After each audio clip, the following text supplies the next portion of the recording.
What's the most terrifying thing you've seen in real life?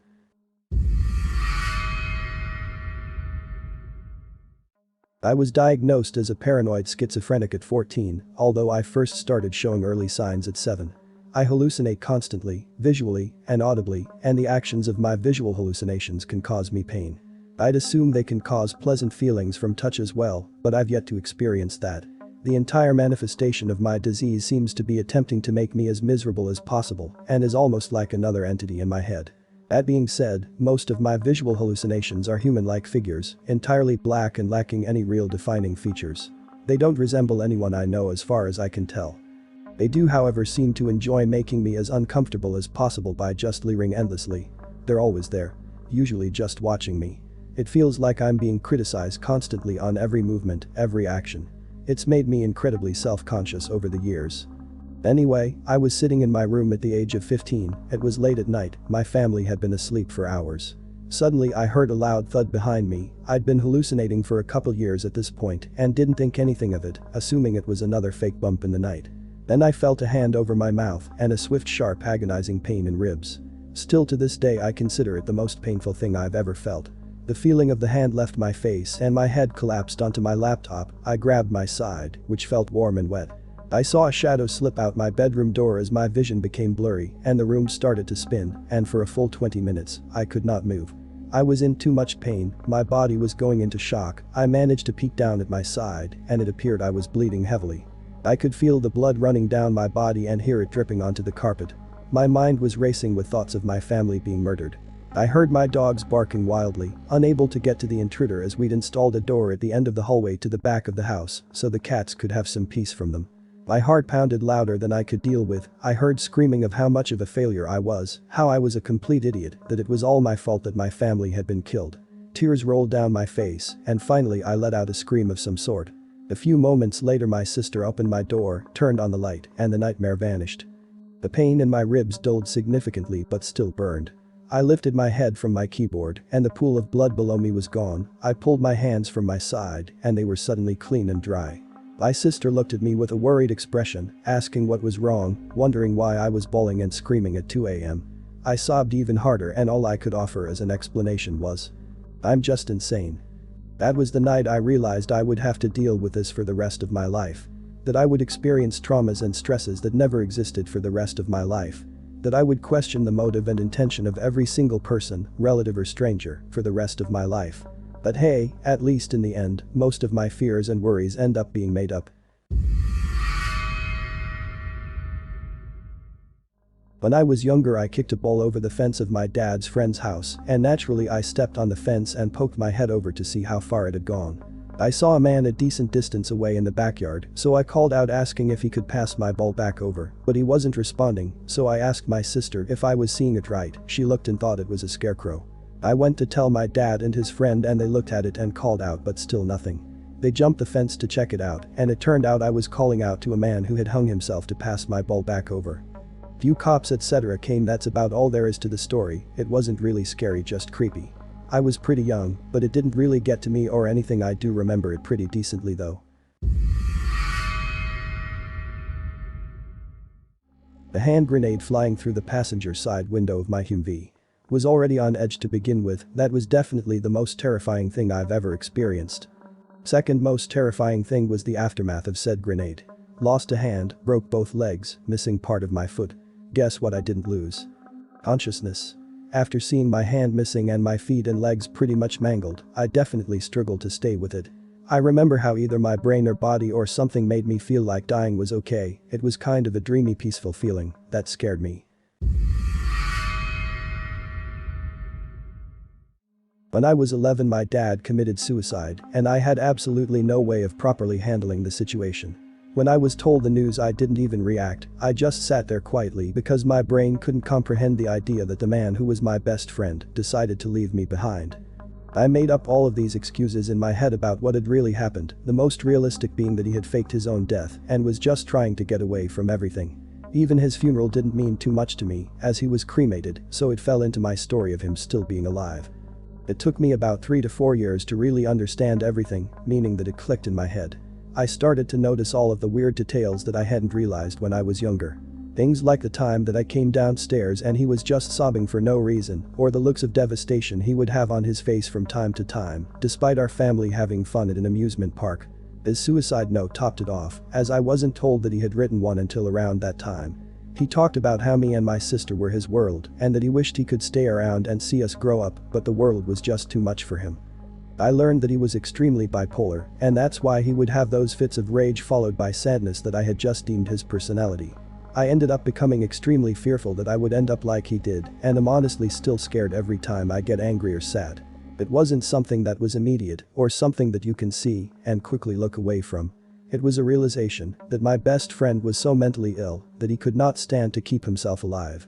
And that's the scariest thing I could ever possibly imagine.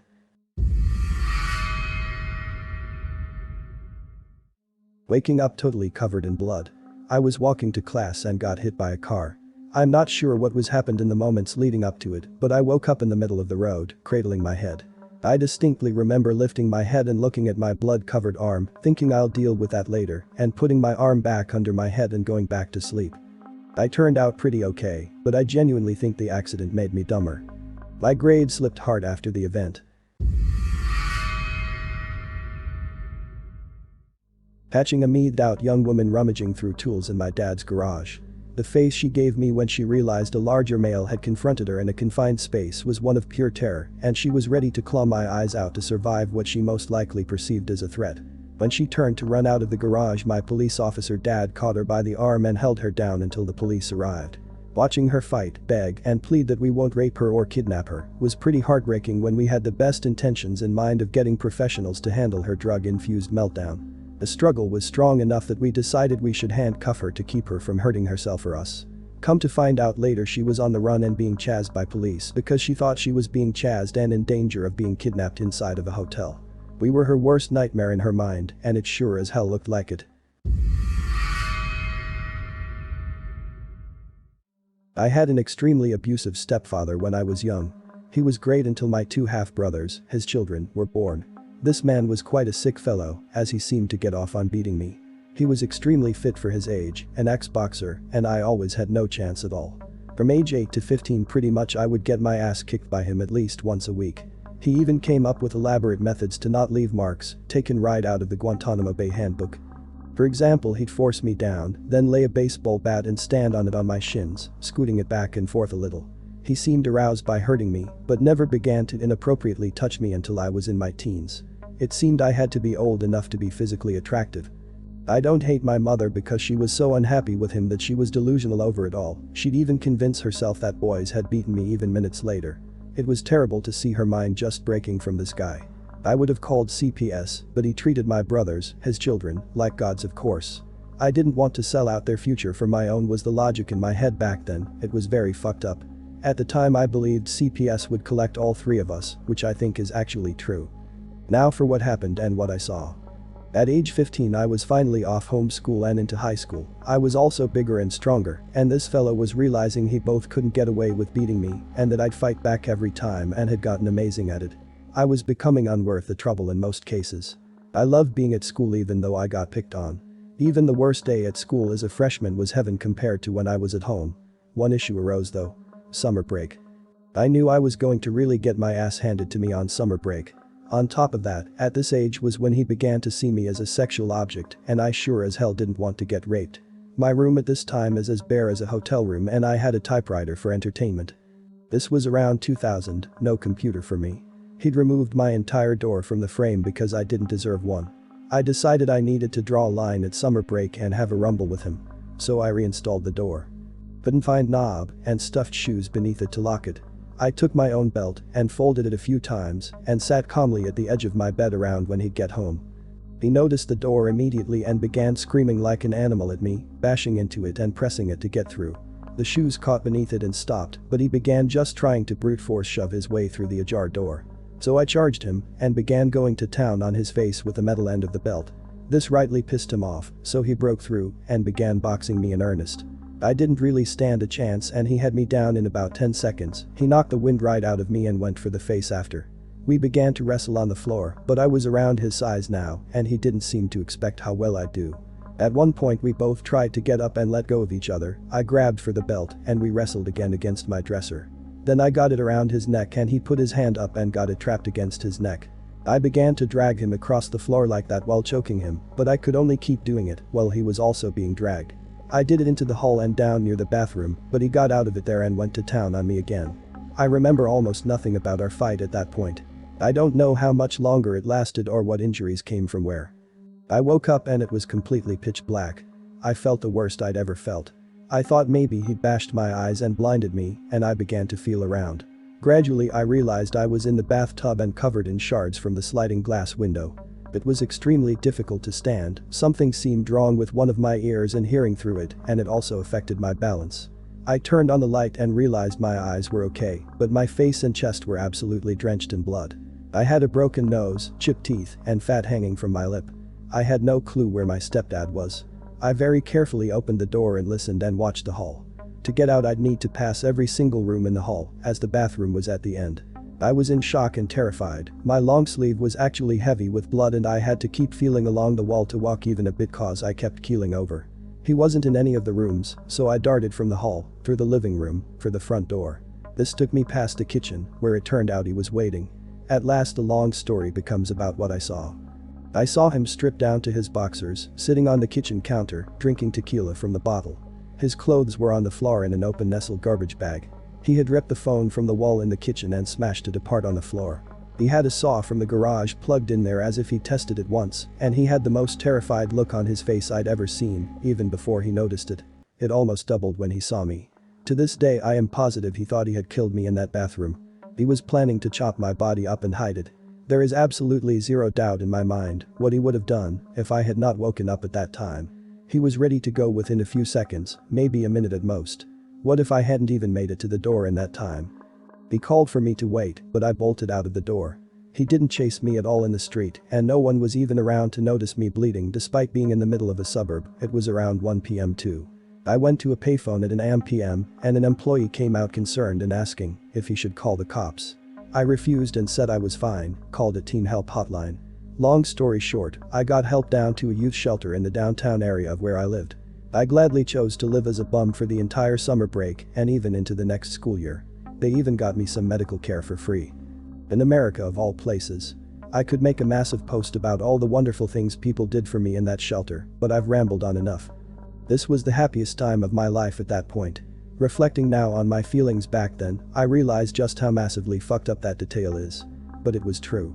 I was so happy to just be a simple hobo than to be at home, because it was that bad. I was one of the first people to roll up on a car crash that ended up killing 3 people. It was surreal. I was coming over a hill and didn't see the crash happen, but the dust was still settling. I pulled off and immediately ran down into the ditch where one of the cars came to rest. Both of the folks in that car were okay, so I went back up to the road where the driver and passenger of the second car were crawling out of the windows. They both looked to be about 16. When I got closer, I saw 2 girls lying in the road, one clearly DOA and the other gasping for air with a collapsed lung and multiple compound fractures. She was bleeding badly and was by this point surrounded by people trying to keep her awake until EMTs arrived to intubate her. All of that was really shocking, but the scariest part was the behavior of the young driver. I talked to him for a long time to try and keep him calm. The first 5 minutes we talked, he spoke like we had just met under normal circumstances. I asked his name, where he went to school, and he answered normally. Then, every once in a while, he began snapping to reality for a few seconds. His eyes would change, and he would begin to panic, then snap right back out of it and resume making small talk like nothing ever happened. I've seen people in shock before, but never like that. I witnessed a friend die when I was a kid. I have posted this story on Reddit in the past, so forgive me if you have already seen it. My friends and I used to play by this creek. My cousin's house backed up to woods, and the creek was about a mile deep behind their home. We played by there pretty much every day during the summer. One thing we used to do was swing from one side to the other with a swing we made. One day we were swinging and one of our buddies, Josh, slipped. It wasn't super uncommon to slip. You usually just fell in the creek, got wet, and went home and changed later. This time was different. Josh fell backwards and ended up hitting his head perfectly on these large rocks that were by the edge of the creek. The impact was so bad and he was bleeding profusely. My brother jumped in to make sure he didn't drown. I ended up running back to my aunt's house with one of my cousins and a friend. My brother, other cousin, and another friend stayed back. We got help, but it was too late by that point. It was just a freak accident. We fell so many times off that stupid swing and nothing ever happened. He just fell wrong that day and it ended his life. I could hear his parents' screams from my aunt's backyard when they got back there. It was awful. I still can't watch movies that involve kids dying, and as a dad now, I can't imagine letting your child out to play and then finding out they died. It has made me realize that life is short and accidents can happen anywhere, so it has actually made me less overprotective when it comes to my own kids. That experience changed me as a person. This occurred in 1995. For the young ones out there, that was before cell phones were mainstream.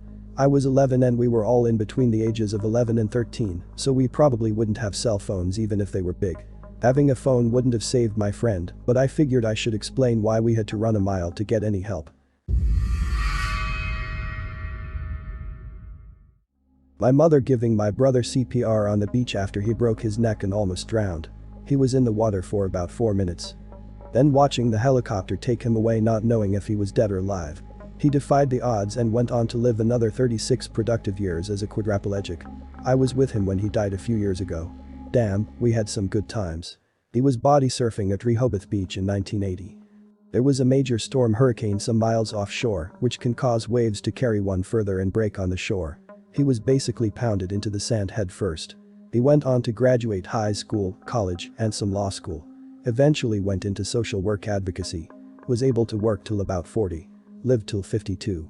He broke the same vertebrae as Christopher Reeves, but was able to breathe on his own. Dr. S told us not to expect him to live past his 20s.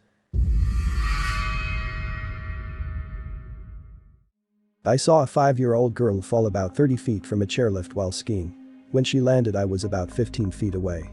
She landed on her stomach. I called ski patrol immediately, but the time it took them to get there felt like an eternity. It was probably not more than 5 minutes. I had no medical training other than very basic. Do not move the injured person. Since her face was directly in the snow, I took my jacket off and I held her neck head still and had a nearby person slide my jacket under her face. It was shortly after Christmas, so I tried to distract her by asking her what she got from Santa, and I sang her favorite Christmas song. I kept holding her neck still until ski patrol took over and sent her in the ambulance. Later, I found out that although she had some bad bruising, she walked out of the ER later that day. I saw a car crash as a child. My dad stopped the car to go help. He made me stay in the car, but I saw one body on the ground that started to gain a puddle of blood around it and another body handing out a window of one of the cars involved in the accident. Blood, glass, and car chunks were everywhere. Horns were honking, heard a lot of screaming. My dad came walking back to the car shortly after he got out. I asked what happened. He said there was nothing he could do, pulled into a parking lot and waited for cops to come. I remember being impressed by how fast the firefighters cleaned everything up. You would think seeing the bodies would stick with me, but what stuck with me was the pale dead look on my dad when he came back to me. Sometimes your best intentions can't do anything, and I could tell it got to him. A terrible car accident happened right around the car I was in last April. The guy was speeding in his fancy Infiniti one-way, and the woman behind us. We were turning left on an unprotected left, decided that when we stopped we were being assholes, not making sure we didn't hit anyone. She tried to go around us into oncoming traffic. Despite his best efforts, Infiniti guy swerved out but still hit her. The impact drove his car toward the sidewalk into a pedestrian waiting to cross. I saw him fly behind a taco truck. My girlfriend, at the time, was shocked into non-function. I bolted out and checked on Infiniti guy. His car was now wedged between the light post and a tree. He swept his side airbags aside and made eye contact, so I let him be. I ran to the Lexus behind us driven by the woman that tried to pass us in oncoming traffic. She was slumped all the way in the passenger seat, which didn't register to me as off at the time. I suspect she either undid her belt afterward or wasn't wearing one. What really stuck out to me at the time was the fact that there was a perfect lipstick kiss on the deployed airbag where she hit it when it went off. She was confused when I got her talking. She kept asking me how she had gotten there. I told her she was in a car accident. It made no change, she just kept skiing and wanted her phone. I assigned a bystander to just keep asking her questions to keep her engaged and not to let her move. I ran to check on the pedestrian. He'd been thrown past a taco truck. There was a security guard performing CPR on him. I asked if I could do anything. He said no. I saw the back of the victim's head. It was the most upsetting thing I've ever seen. He was breathing, but not in any normal way. I'll never forget how his torso was waving, but the guard kept working on him. My then girlfriend and I waited for the paramedics and police to arrive. Several witnesses just drove off, including a woman that saw it happen, got out of her car as I did, and called 911 when I told her to. She did, but left right when the first responders got there. Their lives were more important than the dying man. When I was around 15 years old, I lived with my Vietnam vet dad on a pretty busy street in East Law. Car crashes were fairly common. You hear a screech, crunch, then you get the cordless phone. This was 1995, and some towels, walk outside, make sure everyone is okay, and call 911. Most of the time the people were shaken up, but okay. You help direct traffic, keep everyone calm until cops arrive. Well, one day we hear a screech, then a thud, not a crunch. That means that someone, not something, got hit. We look outside and there's a woman on the road about 20 feet from the crosswalk. At the other end of the crosswalk was a tipped-over baby carriage with an infant on the pavement. This one was going to be bad. Me and my dad did the routine. Grab the phone and the towels. I never knew what the towels were for, but my dad told me that day in the most direct military way I've ever heard him speak. Grab 2 towels. I'll cover the 2 bodies. We run outside. The infant is crying. I never felt so relieved to hear a baby cry. An older woman picks up the baby from the gutter. My dad starts on her about moving injured people, but she saw the accident go down. The woman was crossing the street pushing the baby carriage, saw the car coming, pushed the stroller toward the curb and took the full force of the car. The stroller rolled to the curb and tipped the baby onto the asphalt. We didn't know if the baby was 100% okay to be picked up, but we had another person to look at. The woman is alive, but beaten up pretty bad. She was missing teeth and bleeding from her mouth. Her knees and shins were scraped up so bad we could see bones. Her arm looked broken. She was aware and crying. My dad told her to not move and told all the bystanders not to move her. The whole time I'm on the phone with 911 relaying information that he's telling me. Her boyfriend shows up. He's a fully tatted gang member, crying like a baby, shoving people aside to get to his girlfriend.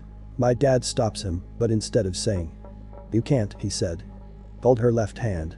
The guy drops to his knees and holds her hand until an ambulance arrives. We didn't need to use the towels that day. We got word later on that she had a broken arm and shoulder, but she and the baby were going to be fine. Later on in life I moved to an apartment right on Sunset Boulevard in the Junction, and once again car crashes became normal. I go through the motions that my dad taught me, but one morning a large pickup T-boned a sedan with 4 people making a left turn.